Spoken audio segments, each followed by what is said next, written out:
మంగళగిరి గండదీపం దర్శిస్తే గండాలు తొలగి రక్షణ లభిస్తుందని భక్తుల విశ్వాసం. మంగళగిరిలోని లక్ష్మీ నరసింహస్వామి ఆలయం పంచనరసింహస్వామి క్షేత్రాలలో మొదటిది. ఇక్కడ 3 రూపాల్లో నరసింహస్వామి దర్శనమిస్తాడు. దిగువన లక్ష్మీ నరసింహుడు, మధ్యలో పానకాల స్వామి, కొండపై గండాల నరసింహుడిగా భక్తులకు దర్శనమిస్తాడు. కొండ శిఖరంపై త్రిభుజాకార గోపురంలో ఎప్పుడూ ఆరని గండదీపం వెలుగుతూ ఉంటుంది. ఎండ, వాన, గాలి ఎంత ఉన్నా ఈ దీపం ఆరదని విశ్వాసం. ఈ దీపం కృతయుగం నుంచి వెలుగుతుందని పురాణ గాథ. భక్తులు ఆవు నెయ్యి సమర్పించి దీపాన్ని నిత్యం వెలిగేలా చూడడం తమ భాగ్యంగా భావిస్తారు. ఈ గండ దీపానికి నెయ్యి పోస్తే ఆరోగ్య సమస్యలు తగ్గి మనసుకు శాంతి కలుగుతుందని నమ్మకం.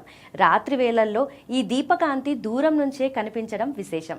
అలాగే పానకాల స్వామికి సమర్పించే పానకంలో చీమలు, ఈగలు కనిపించకపోవడం మరో అద్భుతంగా భావిస్తారు. ఈ విధంగా మంగళగిరి క్షేత్రం భక్తులను అన్ని వైపుల నుంచి రక్షణను అందించే దివ్యస్థలంగా ప్రసిద్ధి చెందింది.